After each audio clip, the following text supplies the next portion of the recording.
Hey everybody, I have a 2016 Cadillac Escalade and I've been trying to reset the oil light, or the oil maintenance light. And what you're supposed to do is you're supposed to scroll with these buttons over until you get to the left part of the screen, and then you can push up and you can scroll through here.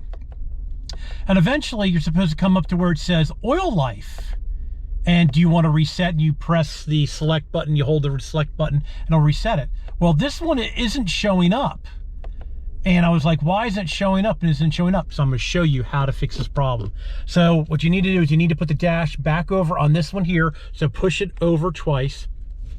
You need to click on the options button, and then you see how I have it highlighted for info pages. So then you press select for info pages, and you can see that the oil life is not checked there.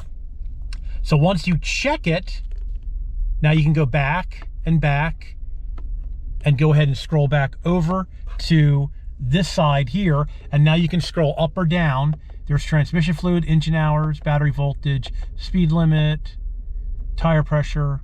There is the oil life now. It was missing before because it wasn't checked over here, and now you can reset it. I've already reset this one, but there is a big helpful hint for people who cannot reset the oil light because it's not showing up here. It is because you have to turn it on this screen first before it will turn on over here, and yet it will still flash the warning that you need to change your oil.